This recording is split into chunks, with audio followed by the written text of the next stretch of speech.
Bonjour, je voulais revenir là sur les dernières nouvelles du syndrome de la Havane, la fin du mystère. Alors déjà rien que le titre, ça donne une idée du côté un peu spectaculaire de la chose, et puis du feuilleton, un rebondissement aussi que ça a pu être pour les médias, notamment David Pujadas qui a du mal à arrêter de sourire durant tout l'entretien, enfin toute l'enquête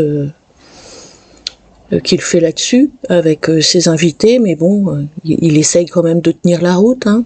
Et donc, alors là, la fin du mystère du syndrome de la Havane, c'est qu'ils auraient trouvé le dispositif ayant servi à attaquer le cerveau du personnel diplomatique américain à Cuba. L'énigme du syndrome de la Havane, qui a frappé des diplomates américains principalement pendant des années et de façon assez mystérieuse. Eh bien, le poteau rose est donc en passe d'être dévoilé. Il est dévoilé, de fait, par nos confrères journalistes américains au terme d'une longue enquête.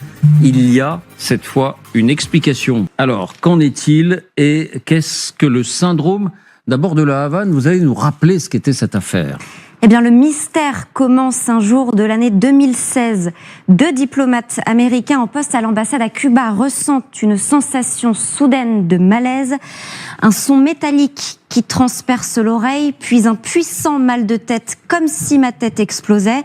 S'ensuivent des nausées, des vomissements. Quelques jours plus tard, ce sont 2 agents de la CIA, cette fois présents eux aussi dans la capitale, qui témoignent des mêmes mots. Et dans la foulée, des cas similaires sont repérés à Guangzhou, en Chine, puis à Vienne, en Autriche, puis à Berlin, en Allemagne. À chaque fois, les mêmes malaises auxquels s'ajoute une paralysie ou une baisse de la vision. Au total, 200 personnes seraient frappées entre 2016 et 2023 dans une douzaine de pays.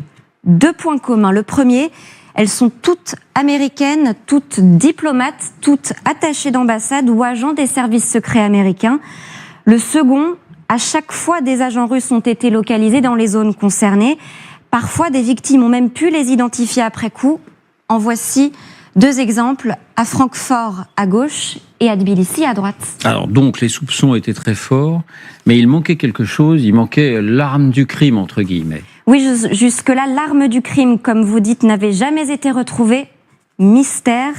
Eh bien, la grande nouveauté, c'est qu'on apprend aujourd'hui que des agents secrets américains, grâce à leurs sources infiltrées ou retournées, ont pu se procurer cette arme.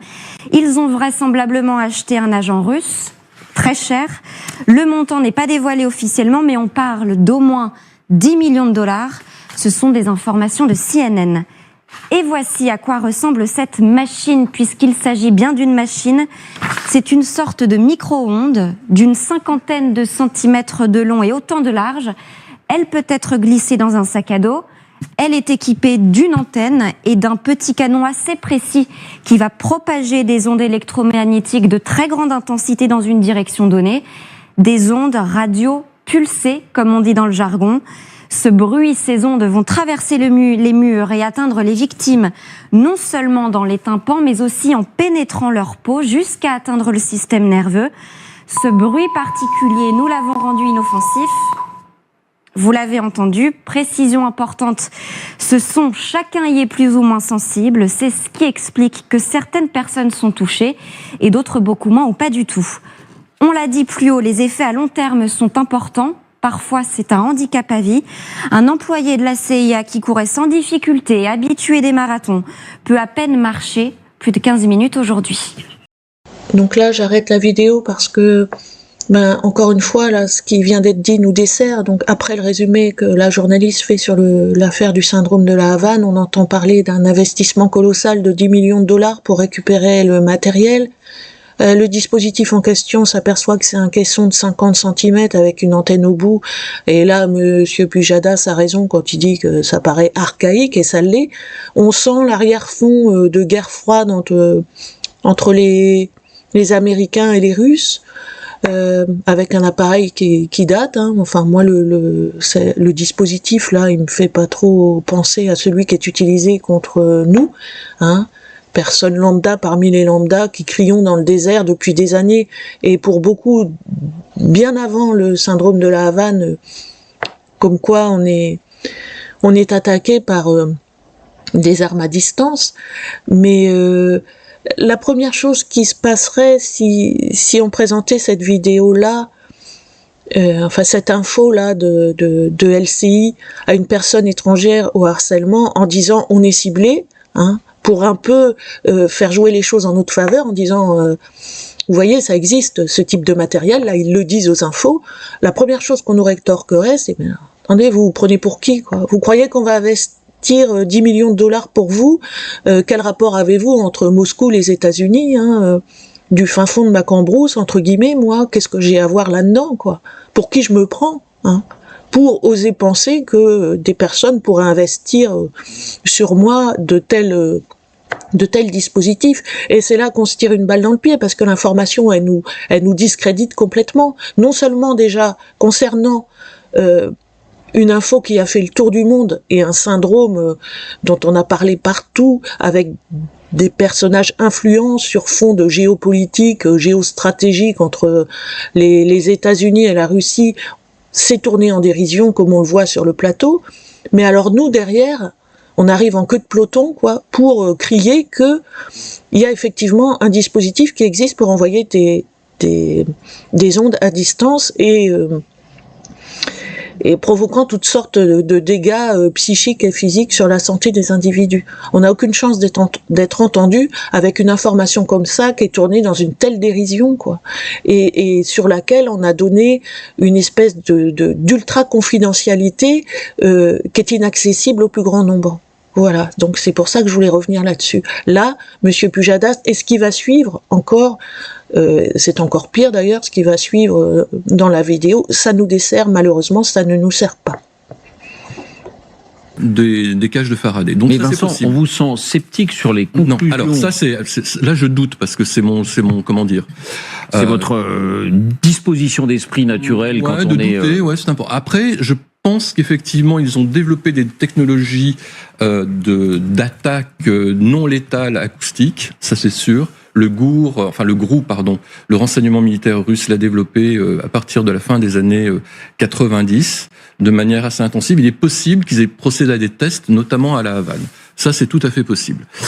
Maintenant, la seule chose qui m'ennuie un peu, c'est l'émetteur dans cette affaire. En l'occurrence, le DHS, donc le département de la sécurité intérieure. Américain, dont ce n'est pas nécessairement la prérogative. C'est plutôt une prérogative CIA. Au moment où Christine Noem, donc la patronne du département intérieur, donc du ministère de l'Intérieur américain, est en grande difficulté avec l'affaire de l'ICE à Minneapolis. Donc il est tout à fait possible que ce soit une opération aussi de communication de la part de ce ministère et de Christine Noem, qui est une MAGA pur jus, très proche de Trump. J'y vois tout de même une possibilité, oui, d'opération de diversion, c'est tout à fait possible, et surtout, une opération de prise du pouvoir par le DHS sur certains secteurs, sur la CIA. Des rivalités de services. Et j'en veux pour preuve le retournement la tentative de retournement d'un pilote de Maduro, il y a quelques mois, par un agent du DHS, alors que normalement ça devrait être le boulot de la CIA. Là, nos confrères de CNN indiquent que les responsables de la défense qui ont abouti à ces conclusions, qui ont mis la main sur cette machine, ont jugé ces éléments suffisamment sérieux pour en informer les commissions du renseignement de la Chambre et du Sénat. Donc à la fin de l'année dernière, donc il y a quelques jours. Donc on verra effectivement si cette affaire. Ce qui frappe, c'est d'abord que cette technologie n'a pas l'air d'être une technologie de pointe. Non. C'est-à-dire que ça paraît relativement simple. Mais bon, peut-être qu'on se trompe quand on émet un jugement aussi... Pas si simple que ça, parce que les chercheurs scientifiques ont énormément travaillé sur le phénomène, donc sur ce syndrome de la Havane, n'ont rien trouvé pendant des années. Je vais laisser la parole à Pierre, parce que sur le plan technique, je pense sur les ondes pulsées. Parce que moi, je suis pas du tout un technicien en la matière, mais ils ont quand même travaillé pendant 10 ans sans jamais trouver l'origine tout de même de ces ondes pulsées. Ouais, ça veut dire qu'a priori, l'armée française, par exemple, ne dispose pas de ce type d'instrument. L'armée américaine non plus, sinon elle aurait eu l'idée, bien évidemment, de se référer à cette machine. Alors là, on vient d'écouter Monsieur Vincent Crouzet, ex-agent de la DGSE, plus que dubitatif sur l'histoire de syndrome de la Havane, et il explique ça en disant que c'est peut-être une diversion qui a été faite, c'est-à-dire de pointer sur ce syndrome de la Havane de manière à éluder ce qui s'est passé à Minneapolis concernant l'infirmier qui a été tué par la police ICE. Donc pour lui, de toute façon, Monsieur Vincent Crouzet, là il est là pour la promo de son livre Comment je suis devenu espion, mais il aurait dû titrer Comment je suis devenu dubitatif, puisque il a bien du mal à croire à cette histoire. Il y a ce côté aussi rocambolesque de l'histoire du syndrome de la Havane qui fait qu'on ne veut pas y croire. Donc il y a le côté exclusif avec les 10 millions de dollars, enfin l'investissement colossal, cette espèce d'espionnage de fonds de guerre froide entre Russie et États-Unis. Et puis nous, en attendant, les milliers de personnes qui sont en train de se faire massacrer à travers leurs murs, chez elles, complètement inconnues et sans voix, on n'existe pas. Voilà, ça permet aussi, nous, de nous décrédibiliser en même temps que ça. C'est tout. Alors, j'ai jamais entendu parler de cela. Alors, ça date un peu, mais de 1995 à 1997, j'étais au cabinet du ministre de la Défense, Charles Millon, qui était avec nous d'ailleurs hier soir pour parler du service national. J'ai jamais entendu parler de ça. Voilà, quant à lui, là, Pierre Servant, il a jamais entendu parler de ça. Bon, c'est bien. Il a jamais tapé sur Google les mots-clés harcèlement électromagnétique ou cybertorture pour être plus récent, non. Voilà. Bon, c'est dommage pour lui. Je suis un peu dubitatif dans un premier temps, dans la mesure où je me méfie des phénomènes de contagion sociale ou d'hallucination collective, ou du moins d'autosuggestion collective. Vous savez, dans les entreprises, dans les groupes, par exemple ici, dans la tour TF1, il y a énormément d'ondes. Si quelqu'un un jour a énormément mal à la tête parce qu'il est un peu plus électrosensible qu'un autre et qu'une deuxième personne présente ce symptôme, tout d'un coup, il va y avoir un phénomène d'autosuggestion. Et si vous avez un ennemi, une chaîne concurrente qui ne vous aime pas trop, elle va amplifier ce phénomène un peu plus. Elle va consacrer une émission en disant, écoutez, chez nos amis de TF1 et LCI, il y a énormément de gens qui ont mal à la tête, donc peut-être qu'il y a un problème il y a un problème d'ondes malfaisantes. C'est peut-être ce qui fait que la CIA a toujours été très prudente, effectivement, dans le traitement de cette affaire, ouais. et que les victimes, d'ailleurs, l'ont souvent déploré. Alors, ce qui est tout à fait possible, c'est que le KGB ait amplifié justement l'existence ou non de ces phénomènes pour créer un climat anxiogène, pour déstabiliser le travail des services de renseignement, et à la Havane, et à Moscou, et à Pékin, etc.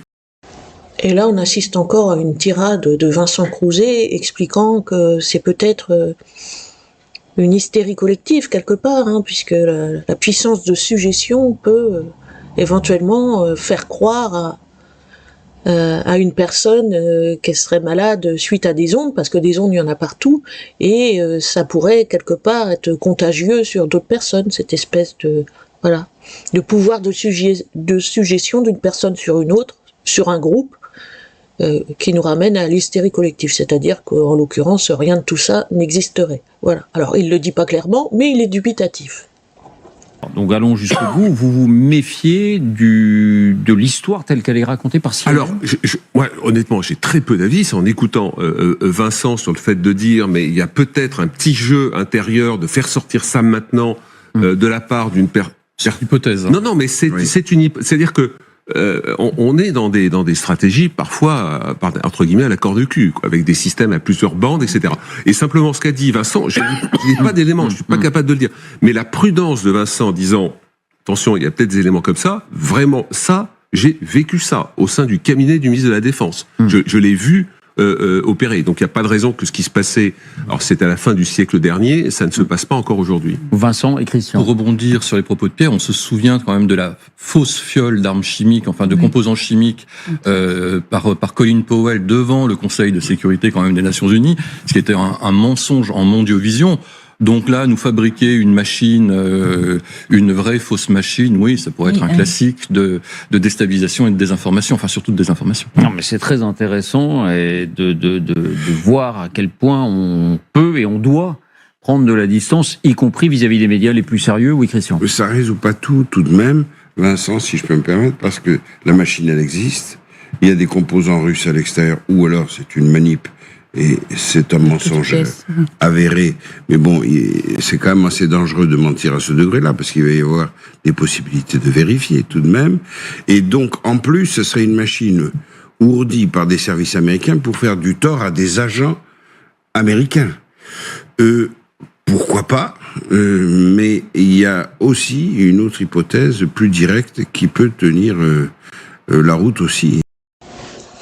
Donc là, heureusement que l'éditorialiste, là, Christian Macarian, recadre un peu les précédents protagonistes qui s'enfoncent dans des analyses qui leur appartiennent, hein, mais basées sur rien du tout. C'est-à-dire que, voilà, il y aurait une manipulation de la communication et on mettrait cette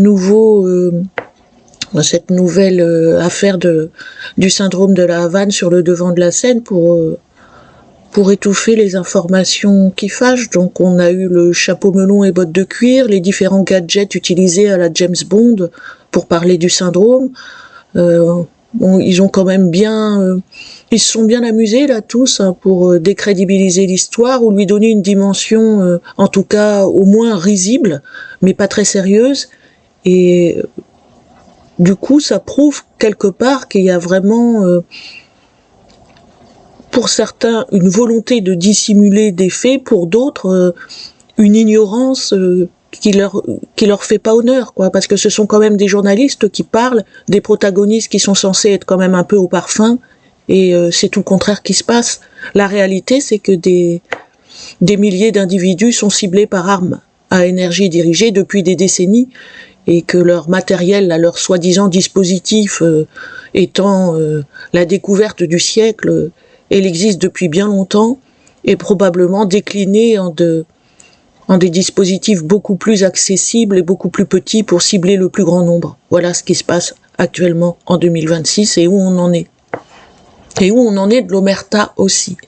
Donc, c'est pas grave, hein, il y a d'autres moyens, il y aura d'autres alternatives pour prouver ce qu'on vit.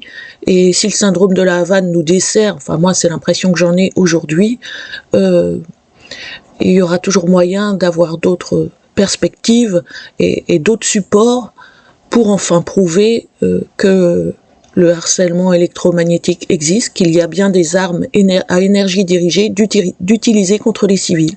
Voilà, donc ce n'est que partie remise, et bon courage à toutes les personnes ciblées, et à plus tard.